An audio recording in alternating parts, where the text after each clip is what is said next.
예, 오늘은 우리 맥주 감사절로 지키게 됩니다. 상반기 동안 인도하신 하나님의 은혜를 기억하며 지키는 절기입니다. 구약 성경에 보면 맥주절이라고 하는 절기가 있습니다. 바로 여기에 해당하는 절기입니다. 이스라엘 백성들이 40년 동안 광야의 생활을 하고 난 이후에 가나안 땅에 들어갔습니다. 그리고는 그 가나안 땅에서 첫 번째 첫 수확을 했어요. 그리고는 그들이 맥주절을 지키게 됩니다. 이것이 바로 맥주절의 기원이라고 말할 수 있습니다. 우리는 상반기 동안 인도하신 하나님의 은혜를 기억하면서 감사의 신앙을 회복할 수 있는 그런 은혜의 시간이 되기를 주님의 이름으로 축복합니다. 그러면 오늘 말씀을 통해서 우리가 365일 날마다 감사합시다 하는 제목인데, 우리가 어떻게 하면 365일 날마다 감사할 수가 있을까? 또 왜 우리는 날마다 감사하는 삶을 살아야 될까 하는 주제를 생각해 보고자 합니다. 첫째로는 감사는 행복의 문을 여는 열쇠이기 때문입니다. 미국의 앤더슨이라고 하는 암센터에 김의신이라고 하는 박사님이 계십니다. 이분이 암 전문가예요. 이분이 옛날에 이건희 회장 그 폐암의 치료를 전담하기도 했던 그런 분입니다. 이분이 조선일보에 암에 대한 이야기를 기재를 한 적이 있습니다. 그게 내용에 보면 사람의 몸속에 이 암세포를 죽이는 NK 세포가 있대요. 그래서 내추럴 킬러 셀이라고 하는 이 NK 셀이 이 세포가 있는데, 이것이 사람의 몸 안에 많이 있으면 암에 잘 안 걸린대요. 그리고 암에 걸린 사람도 이 NK 세포가 우리 몸 안에 많으면 그 암세포를 죽이기 때문에 암도 치료할 수 있다라고 하는 그런 이야기를 신문에 기재를 하게 된 것입니다. 그런데 이분이 이 NK 세포에 관한 이야기를 하면서 어떻게 하면 사람이 이 몸속에 이 NK 세포가 많아지느냐라고 하는 이야기를 한 거예요. 항상 기쁘게 살고 항상 감사하게 살아가면 그 사람의 몸속에 이 NK 세포가 점점점 많아진다는 거예요. 그래서 몸이 건강해진다는 것이었습니다. 그래서 실제적으로 또 연구를 해보았대요. 교회에 많은 찬양대원들을 대상으로 해가지고 대체 몸 안에 있는 NK 세포들이 얼마나 많은가를 가지고 이제 조사를 연구를 해보니까 일반인들보다도 1000배가 NK 세포가 더 많더라는 거예요. 그래서 실제로 이것을 조사했던 김의신 박사가 깜짝 놀랐다고 합니다. 늘 기뻐하고 감사하고 찬송하고 감사하며 살아가는 그 사람의 마음속에 몸속에 NK 세포, 암을 죽이는 이 세포가 굉장히 활성화되어 있더라라고 하는 조사를 했던 것입니다. 하나님이 우리 인간의 몸을 만드신 분이잖아요. 하나님이 우리 몸을 가장 잘 알고 있어요. 데살로니가서 5장 16절에 말하기를 그래서 성도들에게 항상 기뻐하라 그랬어요. 쉬지 말고 기도하라. 어려움 앞에서 불평하지 말고 기도하라는 것입니다. 범사에 감사하라. 이것이 너희를 향하신 하나님의 뜻이라고 말했어요. 하나님이 우리가 항상 기뻐하고 범사에 감사하며 살아가면 우리 몸 안에 NK라고 하는 이 세포가 점점점 많아져서 우리의 몸을 강건하게 만든다는 것입니다. 이것이 하나님이 만드신 창조의 원리라는 사실입니다. 유대인의 그 탈무드라고 하는 지혜의 책에 보면 세상에서 가장 행복한 사람은 감사하며 사는 사람이다 라고 하는 말을 했어요. 그래서 세상에서 누가 가장 행복하냐? 돈 많은 사람, 인기 많은 사람, 명예 많은 사람 아니라는 거예요. 감사하며 사는 사람이 제일 행복하다라는 거예요. 돈이 없는데도 늘 감사하며 사는 사람이 행복하고, 인생의 사업을 하다가 어려움을 겪는데도 늘 감사하는 사람, 그 사람이 진짜 행복한 삶을 살고 있더라라고 하는 지혜자의 말을 하고 있다는 것입니다. 칼 힐피라고 하는 사람이 행복론이라고 하는 그의 책에서 행복의 첫 조건이 뭐냐? 첫 번째 조건은 감사다라고 하는 말을 했습니다. 감사하라 그러면 젊어진다. 감사하라 그러면은 발전이 있다. 감사하라 그러면 기쁨이 생겨난다 라고 하는 이야기를 그 책에서 하고 있습니다. 그러면서 말하기를 행복해서 감사하는 것이 아니라 감사하는 사람에게 행복이 온다라고 하는 행복지론을 주장하게 됩니다. 우리가 살다 보면 감사하는 삶을 살아가면 행복이 따라온다는 거예요. 그 열매로. 많은 사람은 행복하기를 원하는데 감사하지 않는 거예요. 그래서 우리가 행복하지 않는 거예요. 돈도 있고 명예도 있고 권세도 있고 힘도 있는데 행복하지 않는 거예요. 왜냐? 우리의 내면의 삶 속에 감사를 잃어버리고 있기 때문인 것입니다. 우리는 맥주 감사절을 지키면서 이 감사의 신앙을 회복해야 합니다. 감사의 신앙이 회복되는 것이 행복의 문을 여는 열쇠라는 사실을 우리가 기억해야 합니다. 정강이라고 하는 목사님이 평생 감사라고 하는 책을 썼거든요. 저는 그 책을 여러분이 꼭 한번 읽어보셨으면 좋겠어요. 그 책에서 말하고 있는 핵심 키워드가 뭔가 하면 감사하면서 살아가는 그것이 행복의 문을 여는 첫 번째 열쇠다는 거예요. 그래서 감사하라, 감사하라. 어떤 상황 속에서도 감사하라. 그것이 바로 성도가 해야 할 감사임을 강조하고 있는 것입니다. 다르게 표현하면 감사하지 아니하면 행복의 문은 열리지 않는다는 말이에요. 그래서 우리가 늘 감사하는 삶, 이것이 우리의 몸과 우리의 내면과 우리의 마음과 우리의 감성을 건강하게 만드는 축복의 통로다라고 하는 사실을 성경은 우리에게 가르쳐 주고 있는 것입니다. 그래서 우리는 1년에 2번 맥추절을 지키면서 감사하고 추수절을 지키면서 감사하고 늘 감사가 우리의 몸에 배이도록 그것이 우리의 삶의 습관이 되도록 그것이 우리의 생각을 지배하는 사상과 이데올로기가 되도록 항상 감사하는 신앙관을 가지고 그런 세계관을 가지고 살아가는 성도가 건강한 성도고 믿음이 좋은 성도고 성령 충만한 성도인 것입니다. 성령 충만한 증거가 뭐예요? 성령이 9가지 열매 가운데 희락이 있잖아요. 희락. 기쁨. 사랑이 그 속에 넘쳐나는 거예요. 사랑하는 성도 여러분, 우리가 맥주 감사절을 지키면서 감사의 마음을 회복시켜 보시지 않겠습니까? 오늘 우리가 읽었던 이 본문 속에 보면 감사의 대가가 한 사람 나타납니다. 이 감사의 대가가 누구냐? 바로 다니엘입니다. 다니엘은 최악의 환경과 상황 속에서도 감사했다는 거예요. 보통 사람들은 어떤 좋은 일이 생겨야 감사하잖아요. 그죠? 갑자기 길을 가다가 무슨 좋은 일이 생길 때 우리가 감사하잖아요. 건강해서 감사하고 내가 취업을 하고 싶었던 그 좋은 회사에 딱 취업을 해서 감사하고 결혼을 해서 감사하고 또 장학금을 타서 감사하고 우리는 어떤 조건이 올 때에 감사를 일반적으로 한다는 것입니다. 이것은 1차원적인 감사입니다. 1차원적인 감사의 특징이 뭐냐? 조건에서 온다는 것이에요. 그런데 이 감사는 조건이 사라지면 감사도 사라지는 그런 1차원적인 그런 감사라고 하는 사실입니다. 조건이 싹 사라지면 감사는 떠나가고 불평과 원망이 내 마음을 장악하게 되는 것입니다. 건강해서 감사한다면 건강을 잃어버리면 그 사람은 곧바로 불평하고 원망할 것입니다. 취직을 해서 감사한다면 그 취직한 회사에서 만약에 어떤 일이 생겨서 잘리게 되면 불평하고 원망할 것입니다. 우리 그리스도인들은 1차원의 감사를 뛰어넘어야 한다. 그리고 우리는 깊은 감사의 신앙으로 나아가야 한다는 것입니다. 오늘 본문에 나타나고 있는 이 다니엘이 바로 그런 감사의 사람이었다는 사실입니다. 그는 지금 최악의 환경을 만나고 있습니다. 인생의 바로 벼랑 끝에 서 있는 그런 환경 속에 서 있는데 그는 감사하고 있다라고 오늘 성경은 기록을 하고 있습니다. 한때 그는 자기의 본국에서 나라가 망하자 저 바벨론 땅에 포로로 잡혀갔던 포로 노예 청년이었습니다. 그 포로로 잡혀간 그 땅에 무슨 희망이 있겠습니까? 무슨 소망이 있겠습니까?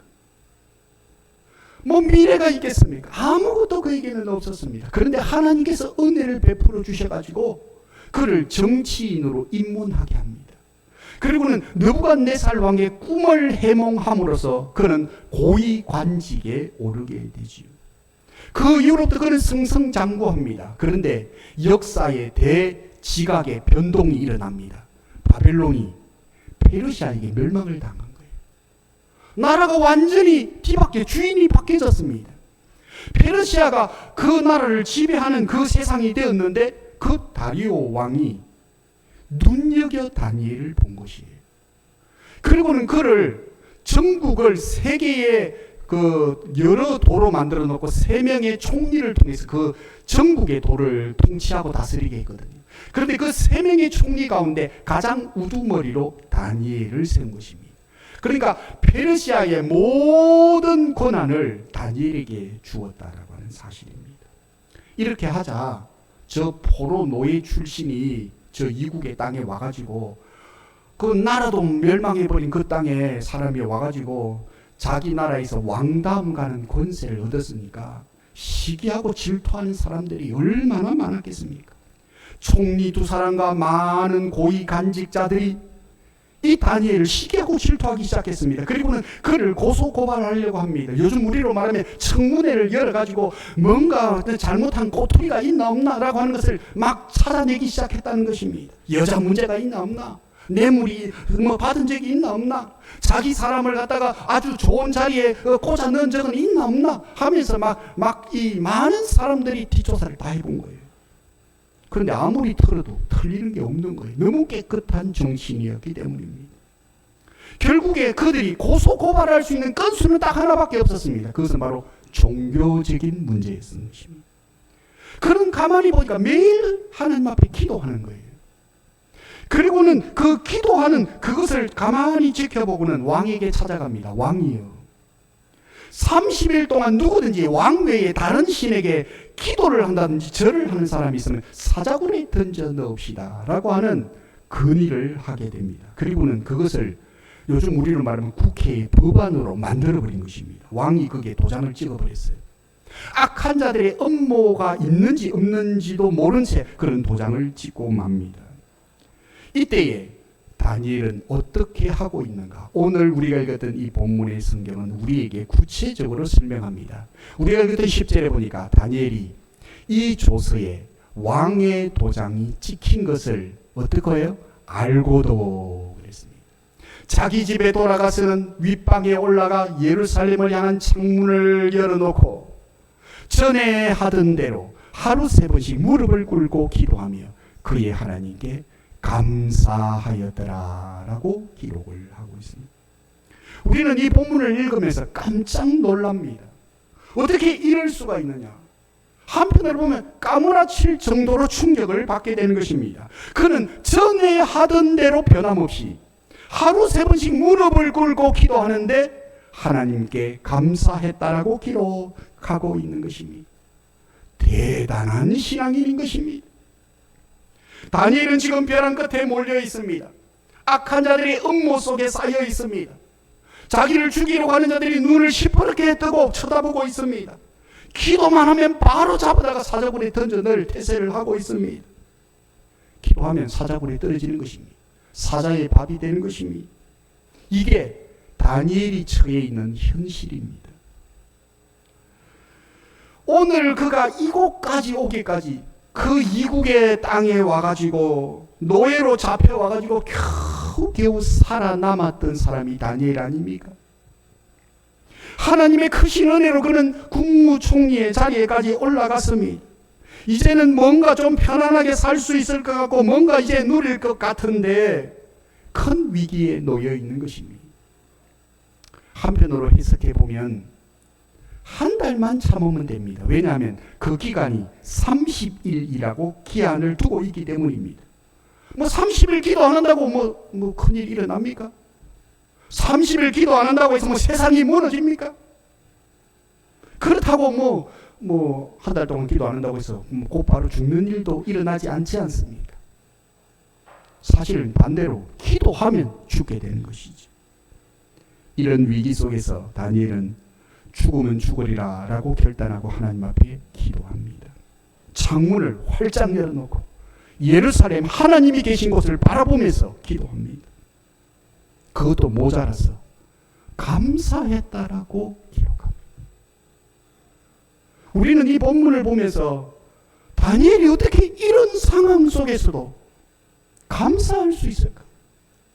기도했다는 어려움이 왔으니까 기도하고 부르짖고 무릎을 꿇고 이까지는 이해가 됩니다. 믿음이 좋은 다니엘이니까. 그런데 감사하였다라고 말하고 있는 것입니다. 이제 그에게 남은 것은 사자에게 밥이 되는 것밖에 없었습니다. 현실적으로 아무런 소망이 없었습니다. 이제는 죽음만 기다리고 있었던 것입니다. 실제로 그는 사자굴에 던져졌습니다.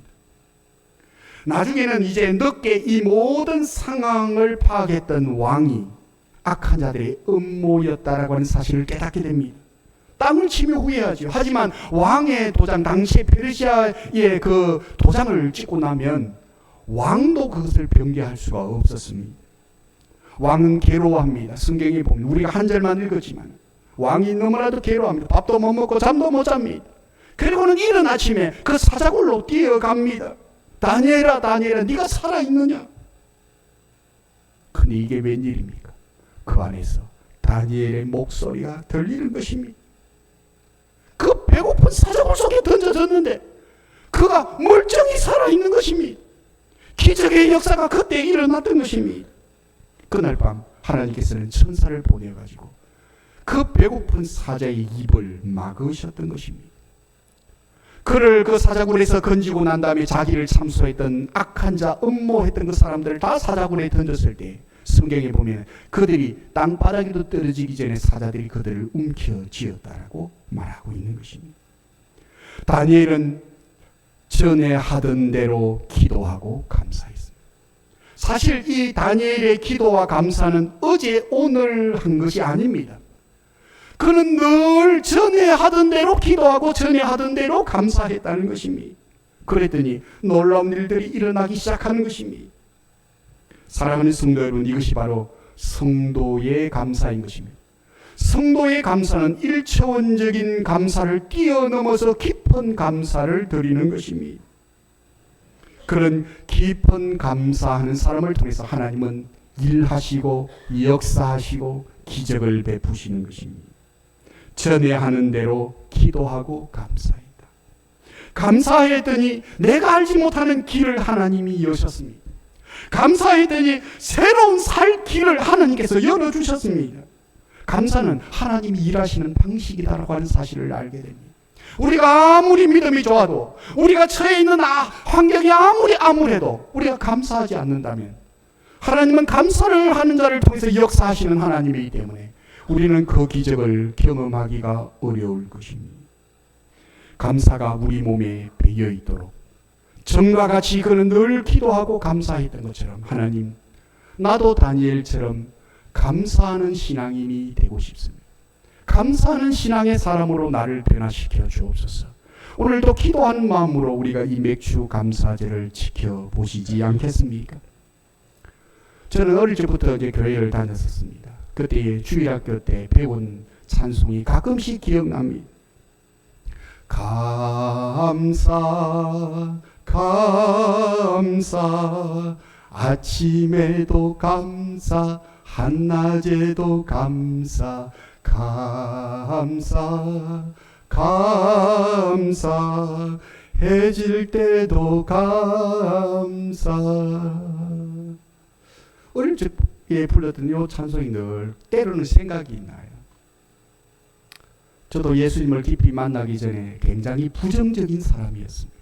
불평도 많이 하고 원망도 많이 하고 세상도 빼딱하게 쳐다보고 나 자신도 빼딱하게 쳐다보고 그 눈으로 다른 사람을 바라보니까 다른 사람도 빼딱하게 보여요. 그랬던 제가 예수님을 만나고 난 다음에 감사하려고 많은 훈련을 했습니다. 우리가 하나님 앞에 감사하는 자가 되도록 기도하고 찬송하고 주님을 바라볼 때 주님은 우리의 마음에 다니엘에게 주셨던 그 감사의 마음을 하나님이 우리에게 부어주십니다. 그때 뭐가 온다고요? 행복이 온다 하는 것입니다. 오늘 주님은 말씀합니다. 다니엘처럼 전에 하던 대로 매일 감사하며 살아보지 않으련 이라고 오늘 우리에게 질문하고 계시는 것입니다. 사랑하는 성도 여러분, 그렇다면 우리가 날마다 감사해야 될 이유가 무엇일까요? 어떻게 우리는 매일 감사하며 살아갈 수 있을까요? 첫째로는 모든 것을 합력하여 선을 이루시는 하나님을 바라보아야 한다는 것입니다. 우리가 365일, 그때는 비가 오는 날도 있을 것이고 태풍이 치는 날도 있을 것이고 햇빛이 쨍쨍한 날도 있을 것이고 날이 흐린 날도 있을 것인데 365일 우리가 날마다 어떻게 매일 감사할 수 있느냐? 그것은 모든 것을 합력하여 하나님이 선을 이루신다는 믿음을 가질 때 이런 감사의 신앙인이 된다는 것입니다. 다니엘은 지금 현재 벼랑 끝에서 하나님은 나에게 좋은 것을 주시는 분이다라고 하는 믿음을 가졌던 것입니다. 사자굴이 던져지는데도 이 가운데서도 하나님께서 역사하실 것이다. 이 모든 환경도 주님이 알고 계신다라고 하는 믿음을 가졌던 것입니다. 믿음이 최악의 상황에서 우리를 감사하는 신앙인으로 만든다는 것입니다. 감사는 믿음에서 나오는 것입니다. 성도의 감사는 어디에서 나온다고요? 믿음에서. 환경에서 나오는 것이 아닙니다. 그것은 불신자들도 할 수 있는 감사인 것입니다. 믿음이 감사를 만들어내는 도구인 것입니다. 만사의 불신앙은 우리를 불평하게 합니다. 돈을 많이 번다고 여러분들 감사하는 줄 아세요? 안 그렇습니다. 돈이 많아도 감사하는 사람 많아요. 정말 돈이 없어도 감사하는 사람이 있고요. 많이 배운 사람이 감사할 것 같아요? 아니에요. 정말 배우지 못한 사람도 감사하며 살아가는 사람들이 굉장히 많습니다. 일이 승승장구하고 풀리는 사람이 감사한 것 같아요? 아니에요. 도리어 교만한 사람도 많아요. 어려움 앞에서도 이 모든 것을 통하여서 하나님께서 합력하여 선을 이루셔서 반드시 나에게 좋은 것을 주시는 하나님이시다로 이 믿음이 오늘도 우리는 환경을 초월하여 하나님 앞에 감사하는 신앙인이 되게 하는 것입니다. 바울과 신라를 보십시오. 바울과 신라가 복음을 전하다가 억울하게 빌립보 감옥 안에 갇히지 않습니까? 칙칙한 감옥 안에 갇히지 않습니까? 오늘 죽을 수도 있고 내일 죽을 수도 없는 암담한 환경 속에 놓여 있습니다. 잘못한 것이 있어서 감옥 안에 들어간 것도 아닙니다. 그런데도 그곳에서 어떻게 했습니까? 감사하고 찬송했습니다. 여러분들 이해가 되십니까? 만약에 여러분들 아무 죄도 없는데 여러분을 잡아다가 감옥 안에 칙칙한 감옥 안에 넣었다. 요즘에는 우리나라 감옥은 그래도 살만합니다.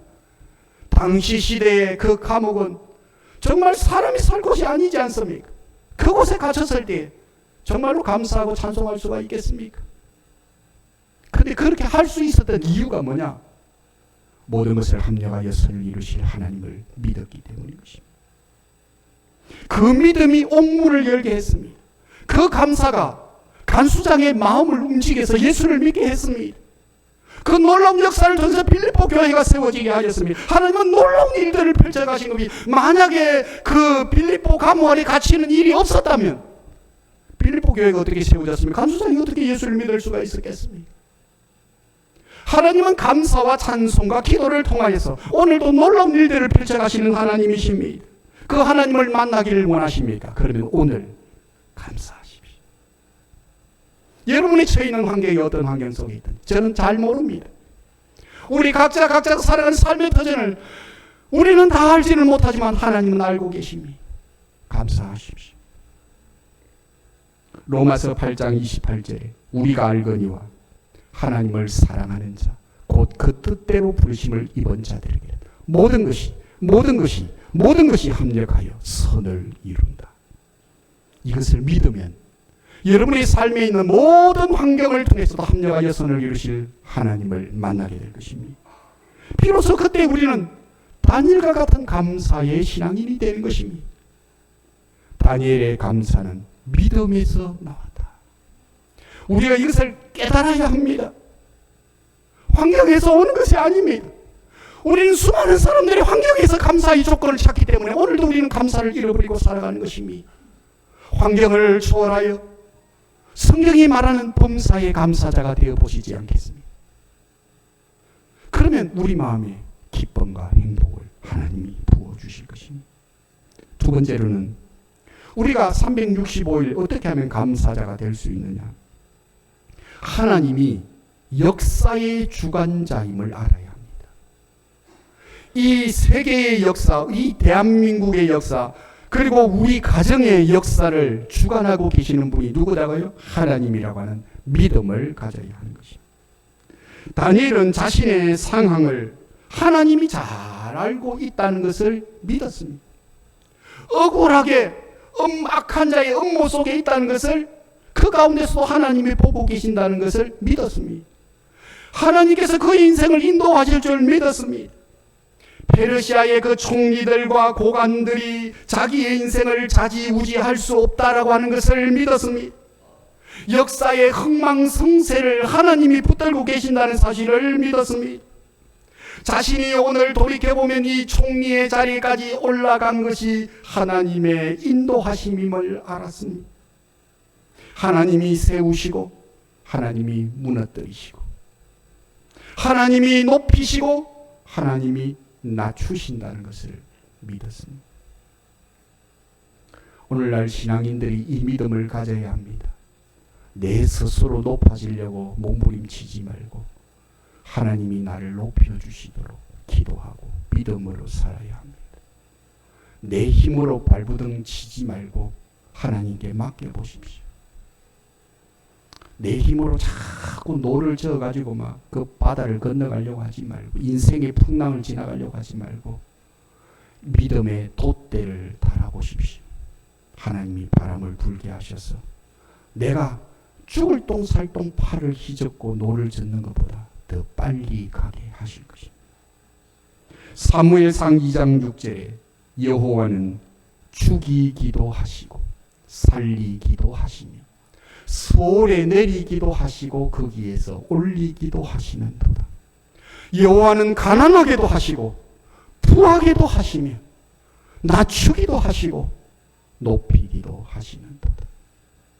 우리가 정말로 하나님을 믿는다면 이 말씀을 잘 묵상해 보시기 바랍니다. 하나님께서는 우리를 사랑하시고 우리를 하나님의 자녀로 삼아주셨습니다. 하나님 아버지가 자녀에게 좋은 것을 주기를 원한다고 말씀하셨습니다. 사랑하는 성도님, 이것을 우리가 잘 기억하시면 좋겠습니다. 때때로 아무리 출구가 보이지 않는 꽉 막힌 길에 서 있다 할지라도 나 홀로 외로이 인생의 벼랑 끝에 서 있다 할지라도 하나님의 주권을 믿으십시오. 하나님이 내 인생의 주관자가 되심을 믿으십시오. 하나님이 오늘도 내 생명 지금 바로 거두가시면 나는 바로 하나님께로 가야 할 인생입니다. 나이가 많이 들어서 죽는 것이 아닙니다. 사명이 닿으면 죽는 것입니다. 그래서 빨리 가는 사람이 있고 늦게 가는 사람이 있는 것입니다. 그 생명의 주관자가 누구십니까? 하나님이 아니십니까? 그때까지 우리는 건강을 잘 관리하고 물질도 잘 관리하고 선하고 아름다운 데 사용하고 하나님의 영광을 위해서 살고 오늘도 감사하면서 살고 믿음으로 살아가고 오늘도 내가 서 있음에 감사하고 그것이 성도의 삶인 것입니다. 맨날 저 가고 쳐다보고 아이고 하고 후회하지 말고 맨날 저 앞에 미래만 쳐다보고 웃잡고 걱정만 하지 말고 오늘을 매일매일 감사하며 살아보십시오. 그러면 과거의 아픔도 다 어느 순간에 보면 다 잊혀지게 되고 미래의 두려움도 다 떠나가게 되고 더 좋은 일들이 선한 선순환이 우리 인생 가운데 일어나게 하시는 것입니다. 사랑하는 성도 여러분, 감사는 선택이라고 하는 사실을 기억했으면 좋겠습니다. 감사가 뭐라고요? 선택이다. 감사는 내가 선택할 수 있는 것입니다. 건강을 잃어버리고 물질을 잃어버리고 직장을 잃어버리고 가정을 다 빼앗겨도 감사를 빼앗기지 않을 그 권한이 나에게는 있습니다. 그럼에도 불구하고 나는 감사하리라. 그것을 선택할 수 있는 권한이 나에게는 있습니다. 불평하고 원망할 수 있는 자유도 있고요. 모든 것을 합력하여 선을 이루시는 하나님을 믿고 감사할 자유도 나에게는 있습니다. 그러므로 사랑하는 성도들이여, 감사를 선택해 보시지 않겠습니까? 내 인생에 살아왔던 삶의 모습이 어두운 색깔이 아니라 밝은 색깔로 인생이 밝아지기 위해서는 반드시 감사의 관문을 통과해야 하는 것입니다. 그러므로 우리 성도들이 감사하는 자가 되어야 합니다.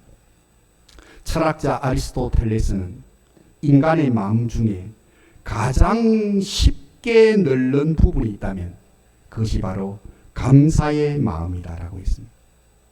우리 마음이 세월이 간다고 늙는 게 아니거든요. 근데 우리 마음이 쉽게 늙어지는 것이 있다는 겁니다. 그게 뭔가 하면 바로 감사하는 마음이다. 그만큼 감사를 쉽게 잃어버린다는 말입니다. 감사하는 마음이 늘지 않으려면 우리는 어떻게 해야 되겠습니까? 365일 매일 매 순간마다 어떤 환경 속에서도 감사 답이 보이지 않아도 앞이 보이지 않아도 길이 보이지 않아도 우리는 감사하며 그 인생의 길을 묵묵히 걸어가는 성도라고 하는 사실입니다. 아무리 환경이 어려워도 감사하며 우리는 그 환경을 뛰어넘는 사람이 되어야 하는 것입니다. 그게 바로 성도인 것입니다. 그것이 바울이 신라가 걸어갔던 신앙의 길이고 다니엘이 걸어갔던 신앙의 길인 것입니다. 일본의 작가인 미우라 아야코는 북극일기라고 하는 책에서 이런 말을 했습니다. 은혜에 익숙한 것은 무서운 것이다. 은혜에 익숙한 것이 무서운 것이다라고 했습니다. 은혜에 익숙한 그것이 감사를 빼앗아가기 때문이라고 했습니다. 무슨 뜻인가 하면 원래 이 묘라 아야코는 죽을 병에 걸렸던 여인이었습니다. 그런데 하나님이 그 병을 고쳐주셨어요. 그런데 그가 병이 들었을 때 한 청년을 만나게 됩니다. 그 청년 때문에 예수를 믿게 돼요. 그리고는 그 청년과 사랑에 빠져서 결혼을 하게 됩니다. 죽을 병에 걸렸다가 내가 한 청년을 만나서 예수님을 만나고 예수님 때문에 내 병을 고침을 받고 나니까 너무너무 감사한 거예요. 이리 봐도 감사 저리 봐도 감사. 남편을 볼 때마다 너무너무 사랑스럽고 감사했습니다. 고맙고 감사하고 때로는 눈물이 펑펑펑펑 솟아날 정도였다고 합니다. 그렇게 고마울 수가 없었다는 거예요. 그런데 몇 년이 지나고 나니까 은혜에 익숙해지기 시작하더라고요. 별로 고맙지가 않더라는 거예요. 그냥 그저 그렇게 보이기만 하더라는 것입니다. 그때부터 남편한테 신경질도 내고 화도 내고 미워하기도 하고 그런 자신의 모습을 어느 날 성찰하다가 깨달았어요. 그리고는 하나님 앞에 눈물로 회개했다고 합니다. 하나님, 제가 은혜에 익숙해지지 않도록 저를 붙잡아 주세요. 은혜에 익숙해지지 않도록 하나님 내 마음을 내 삶을 붙잡아 주세요. 은혜에 익숙한 것은 무서운 영적 병이다라고 그는 기록하고 있습니다. 하나님의 은혜, 우리를 지키시고 돌보시고 이곳까지 인도하신 에베네셀의 하나님의 은혜, 우리를 낳아주시고 우리를 길러주시고 우리를 이곳까지 세워주신 부모님의 은혜, 내 일평생 동안 나의 삶의 동반자로서 내 곁에 서 있어 주었던 사랑하는 아내, 사랑하는 남편, 내 곁에 있는 것이 어느 날 당연하게 여겨지고 그것이 익숙해지기 시작하거든. 미우라 아야코의 이 말을 우리는 기억해야 할 것입니다. 은혜에 익숙해져서는 안 되는 것입니다. 은혜를 은혜로 알지 못하고 당연하게 생각하는 그 순간 은혜는 떠나갑니다. 은혜가 떠나가는 순간에 심령이 메말라지게 되고 인생의 행복은 떠나가게 되고 내 인생의 만족은 식어지게 될 것입니다. 말씀을 마무리하려고 합니다. 김현성이라고 하는 분이 감사하는 마음이라고 하는 책에서 감사하는 마음, 그것은 곧 아는 마음이다라고 하는 표현을 했습니다. 감사하는 마음이 아는 마음이다라고 했습니다. 내가 누구인지를 아는 것. 내가 누구인지를 알면 감사가 나와요. 나는 죄 아래서 영죽을 수밖에 없었던 죄인임을 알게 된다면 감사가 나옵니다. 반대로 하나님이 누구인가 하는 것을 알면 감사하게 된다고 했습니다. 그래서 그는 감사하는 그 마음이 곧 아는 마음이다라고 했던 것입니다. 사랑하는 성도 여러분, 맥주감사절을 지키면서 우리는 365일 매일 매 순간마다 환경을 뛰어넘어서 감사하는 자로 살아보시지 않겠습니까? 나 같은 죄인을 구원하셔서 하나님의 친백성 삼아주신 그 하나님, 오늘도 그 하나님이 내 생애를 붙들고 우리의 가는 길을 친히 동행하시며 지켜주시고 인도하시며 우리의 가정과 우리의 삶의 터전을 인도해 가시는 하나님을 바라보며 감사해 보지 않겠습니까? 돌이켜보면 감사할 제목들이 우리 주변에는 너무나도 많습니다. 좋은 교회를 다니면서 복음의 메시지를 들을 수 있는 것, 좋은 목사님을 만나고 좋은 성도들을 만나고 좋은 지인들을 만나서 함께 더불어 이 땅에서 믿음의 삶을 경주하는 것, 좋은 아내와 남편을 통해서 오늘도 가정을 세워가고 있는 것, 좋은 부모님을 만난 것, 좋은 자녀를 주신 하나님을 은혜를 기억하는 것, 그것을 우리가 감사하며 살아가야 되지 않겠습니까? 오늘도 내가 일할 수 있는 일터전이 있다는 것, 그것서 두 다리를 걸어서 이곳까지 와서 예배를 드릴 수 있다는 것, 그것이 감사가 아니고 무엇이겠습니까? 무엇보다도 감사절을 지키면서 우리는 좋은 시대에 태어난 것을 감사해야 될 것이라고 생각합니다. 만약에 우리가 고조선 시대에 태어났다 한번 생각해 보십시오. 고조선 시대, 우리 대한민국의 역사의 시작점이 고조선이지 않습니까? 고조선은 역사가 기원전 약 6세기 정도까지로 보고 있는데 그 이전의 시대를 선사시대라고 그러죠. 선사시대 돌도끼 들고 막 뛰어다니던 그 시대, 아무것도 하나 걸치지 않고 옆에 뭐 중요한 부위만 가르고는 막 뛰어다니던 그 시대, 그 시대에 한번 태어났다고 생각해 보십시오. 우리는 이 시대에 태어난 것 하나만으로도, 이 대한민국의 땅에 태어난 것 하나만으로도 우리는 평생을 감사하며 살아갈 수 있을 것입니다. 무엇보다도 생명의 주 예수 그리스도를 만나고 영원한 생명까지 누렸습니다. 우리가 감사하며 살지 못할 이유가 무엇이 있겠습니까? 오늘도 감사하며 살아봅시다. 어떤 환경 속에서도 우리가 감사하는 신앙을 가져봅시다. 다니엘과 같이 감사하는 신앙이 되게 하여 주옵소서. 기도하며 오늘도 주님을 바라보는 우리가 되어봅시다. 그러면 우리 몸 안에 NK세포가 활성화되어져서 우리 몸이 강건해지고 영혼이 강건해지고 심령이 강건해지고 가정이 강건해지고 교회가 강건해지고 나라와 민족이 강건해지는 축복이 임할 줄 믿고, 이런 은혜가 감사절을 지키는 우리 모든 성도들의 삶의 현장에 임하시기를 주의 이름으로 축복합니다. 축복합니다.